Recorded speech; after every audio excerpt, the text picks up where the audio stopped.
Selamat datang di Alur Donghua. Kali ini Mimin akan cerita novel The Crown, Emperor of Eternity. Sebelum mendengarkan, jangan lupa subscribe, like, komen, dan share ya, biar Mimin tambah semangat. Selamat mendengarkan. Melanjutkan episode sebelumnya, setelah meninggalkan wilayah keluarga King Yang, Chu Guangsheng juga menanyakan beberapa informasi tentang kota Tianhu. Ternyata, kota yang berada di bawah kakinya bukanlah kota Tianyu yang sebenarnya, melainkan kota barat, salah satu dari 4 kota cabang besar kota Tianhu. Apakah itu kota utama? Chu Guangsheng berdiri di atas kamar, memandang ke langit. Di atas keempat kecamatan tersebut, terdapat sebuah telaga gantung yang membentang sejauh mata memandang dan dikelilingi oleh pegunungan. Dan di atas danau terdapat sebuah kota besar. Tembok kota setinggi ribuan kaki dan seluruh tubuhnya terbuat dari batu-batu besar yang berwarna putih yang terlihat sangat mempesona. Formasi perlindungan kota. Dia mengalihkan pandangannya ke atas kota dan melihat formasi besar muncul di udara. Formasi itu seperti perisai cahaya besar menutupi seluruh kota utama. VR seharusnya ada di sana. Ekspresi Chu Guangsheng berkedip dan dia berkata kepada dirinya sendiri, saat ini dia masih belum bisa memasuki kota utama karena hanya murid dalam dari sekte Tianhu atau penduduk asli kota Tianhu yang memiliki kualifikasi untuk masuk. Dan begitu orang lain menerobos dengan gegabah, mereka hanya akan diserang oleh formasi pertahanan kota. Aku harus menemukan cara untuk mendapatkan identitas murid dalam dari sekte Tianhu. Chu Guangsheng berbalik, lalu berjalan menuruni loteng dan memasuki pusat kota barat, aula percobaan sekte Tianhu. Chu Guangsheng berhenti di depan aula dan melihat ke depan aula. Ada sebuah plakat emas dengan 6 karakter besar terukir di atasnya. Menurut informasi yang didapatnya, di sinilah sekte Tianhu merengkut murid dalam. Namun, karena kondisi perengkutan yang terlalu ketat, tempat tersebut tidak semeriah yang dibayangkan. Cobalah dia berjalan ke ruang sidang. Begitu dia masuk ke sini, dia melihat puluhan orang berjalan keluar dengan wajah lesu. Jelas sekali bahwa mereka telah gagal dalam ujian dan tidak dapat bergabung dengan murid dalam sekte Tianhu. Anak kecil, apakah kamu di sini untuk mengikuti penilaian? Seorang lelaki tua berambut putih berkata sambil tersenyum di depan meja. Mendengar kata-kata ini, puluhan pria dan wanita berwajah abu-abu melirik penasaran. Ketika melihat wajah muda Chu Guangsheng, mereka tidak bisa menahan diri untuk tidak menggelengkan kepalanya. Bagaimana anak muda seperti itu bisa lolos ujian murid dalam dari sekte Tianhu? Anda harus tahu bahwa bahkan mereka yang memiliki ranah Jiuding tingkat kelima pun belum berhasil. Memikirkan hal ini, orang-orang ini bahkan tidak tertarik untuk tinggal dan langsung menuju pintu keluar. Senior, saya ingin tahu apakah ada cara untuk segera mendapatkan status murid dalam. Chu Guangsheng memandang orang tua itu dan berkata sambil tersenyum. Secara umum, meskipun Anda lulus penilaian, Anda masih harus menunggu beberapa bulan sebelum dapat resmi bergabung dengan sekte Tianhu.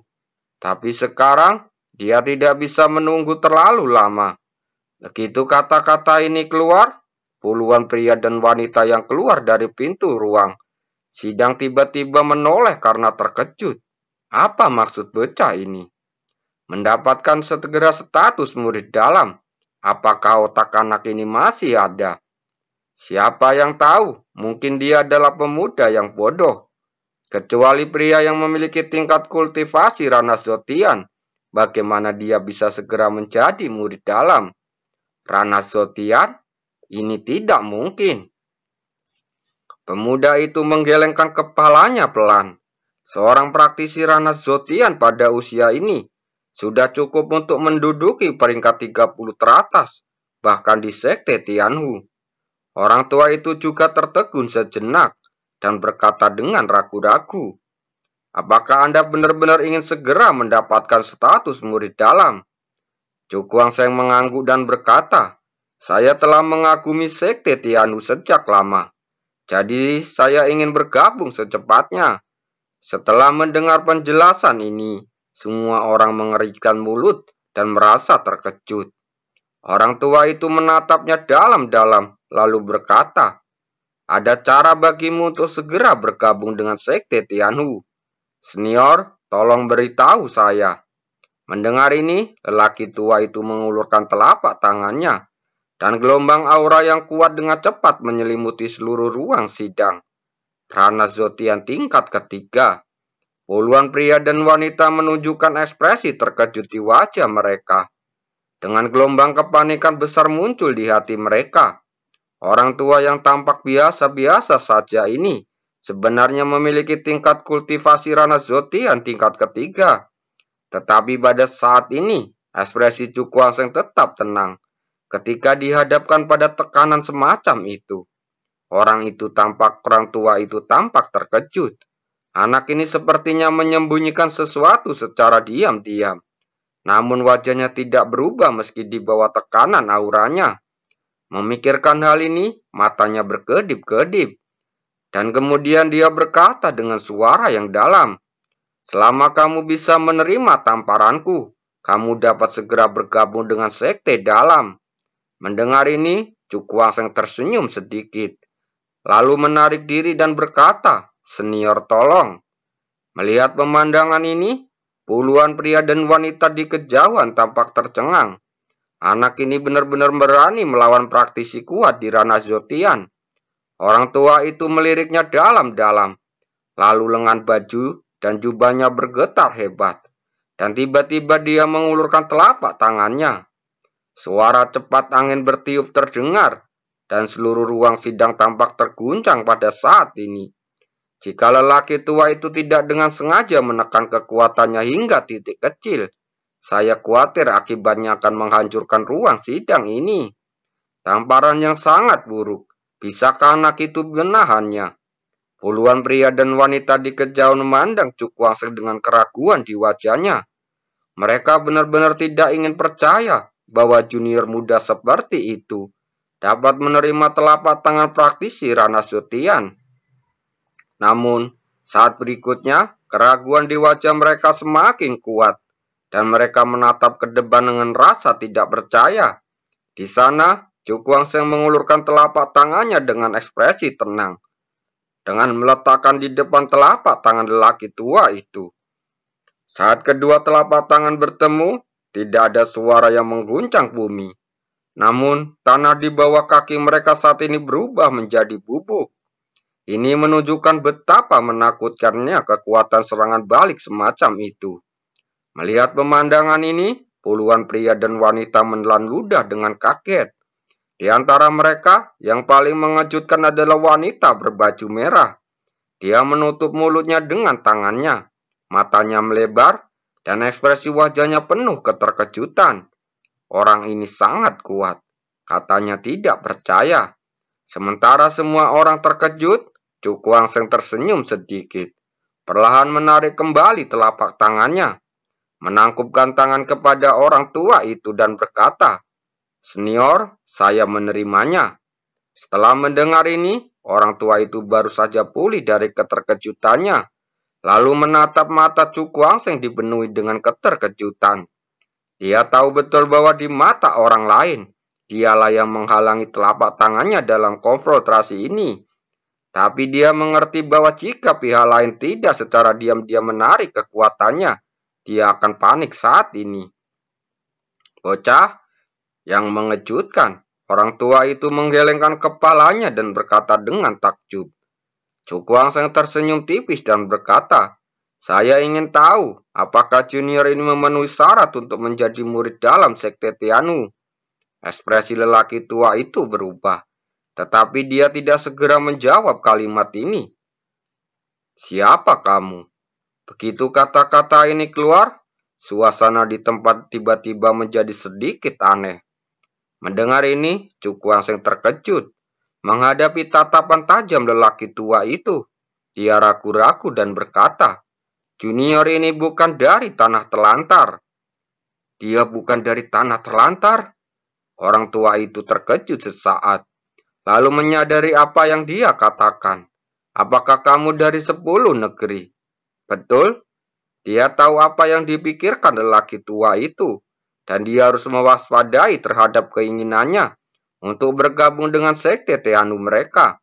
Jadi ada beberapa hal yang tidak bisa dia sembunyikan sepenuhnya. Orang tua itu menatapnya dalam-dalam lalu bertanya, "Mengapa Anda ingin bergabung dengan sekte Teanu kami?" Chu Kuang-seng tersenyum. Tentu saja dia tidak dapat mengetahui alasan sebenarnya. Tetapi alasan yang cocok itu sangat diperlukan. Senior pasti memahaminya, bahwa kita dari 10 negeri pada akhirnya akan terlibat dalam pertempuran hidup dan mati. Tapi sebelum itu, saya membutuhkan sekte yang kuat untuk memberi saya sumber daya, sehingga saya dapat dengan cepat meningkatkan kekuatan saya. Setelah mendengar kata-kata ini, lelaki tua itu diam-diam menghela nafas lega. Dia sangat berhati-hati sebelumnya, karena dia takut anak ini adalah mata-mata yang dikirim oleh kekuatan musuh dari sekte rubah langit. Tapi sekarang identitasnya telah ditentukan. Dia tidak perlu lagi mengkhawatirkan hal ini.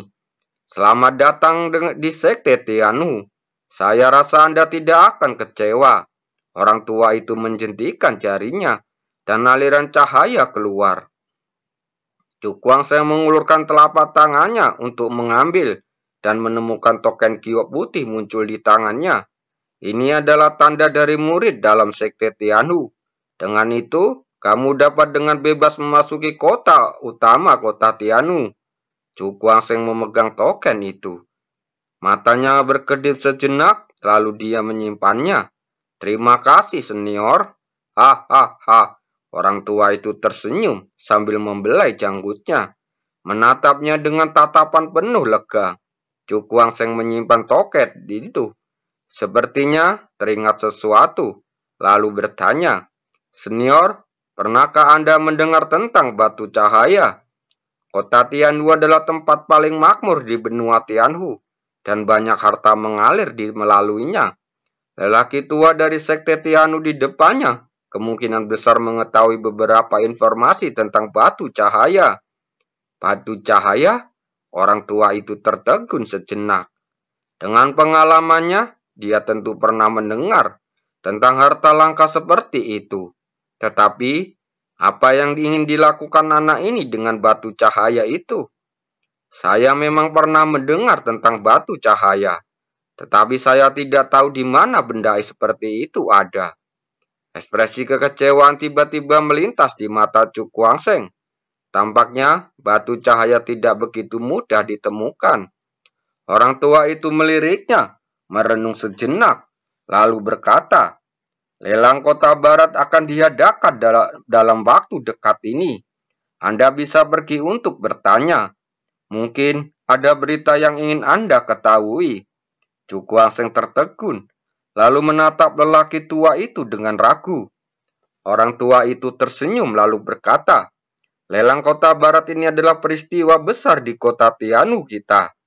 Di setiap lelang, banyak harta langka akan muncul, dan mungkin ada batu cahaya yang ada sulit ditemukan." Mendengar ini, Chu Kuang-seng tiba-tiba bersinar dengan harapan. Dia menundukkan tangannya kepada laki tua itu dan berkata, "Terima kasih, senior. Saya akan pergi sekarang." Setelah mengatakan ini, dia tidak tinggal lebih lama, lalu berbalik meninggalkan ruang sidang. Lelaki tua itu memandang ke arah dia pergi dengan ekspresi serius di wajahnya. Baru-baru ini, beberapa sekte besar akan datang ke sekte Teanu kami untuk berpartisipasi dalam festival, dan sekte dari wilayah api berapi-api juga akan muncul.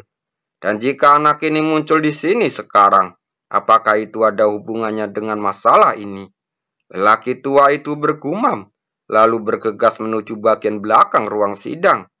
Setelah meninggalkan ruang sidang, Cu Kuangseng langsung bergegas ke rumah lelang kota barat.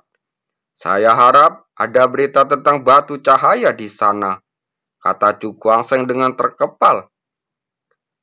Dia tahu betapa kuatnya sekte Tianhu, dan bahkan jika dia bisa memasuki kota utama, akan sulit baginya untuk membawa pergi wanitanya. Jadi, sebelum itu, dia perlu melakukan segala yang dia bisa untuk meningkatkan kekuatannya. Mendapatkan batu cahaya dan membangun formasi cahaya matahari besar tidak diragukan lagi merupakan cara yang terbaik. Mungkin di sini Cu Kuangseng berhenti. Dia mengangkat kepalanya untuk melihat sebuah bangunan besar berwarna hitam gelap yang menarik perhatiannya. Rumah lelang kinceng. Dia melirik ke plakat di depan pelelangan. Apa yang kamu lakukan di sini? Seorang pria bertanya sambil tersenyum di depan meja resepsionis di rumah lelang. Saya ingin bertanya tentang sesuatu. Bisakah Anda memberitahu saya? Apa? Pria itu bertanya dengan kilatan matanya. Cu Kuangseng menatapnya dan mengucapkan kata demi kata. Batu cahaya. Setelah mendengar 3 kata ini, ekspresi pria itu tiba-tiba terkejut, dan batu dan cahaya aneh bersinar di matanya. Cu Kuangseng sangat gembira melihat penampilan pria itu. Memang ada batu cahaya di lelang kota barat mendatang. Bisakah kamu memberitahuku? Ketika dia melihat pria yang sudah lama tidak berbicara, hatinya tiba-tiba tenggelam lagi. Mendengar hal tersebut, lelaki itu tersenyum dan berkata, Adik, kamu bercanda. Informasi tentang harta karun yang dilelang perlu diungkapkan terlebih dahulu. Kalau tidak, bagaimana kita bisa menarik orang dari semua lapisan masyarakat untuk datang dan menawarnya? Dia mengubah suaranya dengan kata, saya tidak akan menyembunyikan dari Anda. Memang ada batu cahaya di lelang kota barat, tapi harganya mungkin bukan sesuatu orang biasa bisa menawar. Berapa? Cu Kuangseng bertanya langsung. Harga penawaran awal adalah 5 juta batu luar angkasa. Mendengar ini, Cu Kuangseng sedikit terkejut. Ini hanyalah harga awal yang mencapai 5 juta, dan harga transaksi sebenarnya pasti meningkat 2 kali lipat. Berapa batu cahaya? Dia mengangkat matanya saat bertanya. Pria itu memandangnya dengan aneh, lalu berkata, 5 batu cahaya, bukankah itu cukup? Cukup. Secara umum, meskipun tempat asing dapat menghasilkan batu cahaya, dibutuhkan waktu 100 tahun untuk mengembun paling banyak 5 batu. Terima kasih. Cu Kuangseng meletakkan cincin berisi batu luar angkasa di atas panggung, berkata sambil tersenyum, lalu berbalik untuk pergi. Pria itu menimbang cincin luar angkasa di tangannya dan memandang Cu Kuangseng dengan ekspresi aneh. Apa yang diinginkan anak ini dari batu cahaya? Secara umum, hanya ada sedikit hal yang dapat menggunakan benda ini. Begitu dia meninggalkan pelelangan, Cu Kuangseng menghela nafas panjang. Sepertinya dia perlu mengubah rencananya untuk waktu mendatang dan mendapatkan batu cahaya terlebih dahulu. Karena dia tahu betapa kuatnya sekte Tianhu, dan jika dia mempersiapkan diri dengan baik, semua usaha sebelumnya akan sia-sia. Dengan harga mulai 5 juta, saya perlu menyiapkan setidaknya 15 juta batu luar angkasa. Cu Kuangseng mengepalkan telapak tangannya erat-erat, matanya berbinar. Jumlah batu luar angkasa yang dimilikinya saat ini kurang dari 1 juta. Untuk mengikuti lelang ini, dia menemukan beberapa metode lain. Memperbaiki pil, mata Cu Kuangseng menyipit. Jika dia menggunakan sisa batu luar angkasa di tubuhnya untuk membeli ramuan dan memurnikannya menjadi pil, dia mungkin bisa mengumpulkan 15 juta batu luar angkasa. Ini adalah satu-satunya cara. Memikirkan hal ini, dia segera pergi dari sini dan langsung menuju tempat penjualan alkimia di kota. Terima kasih.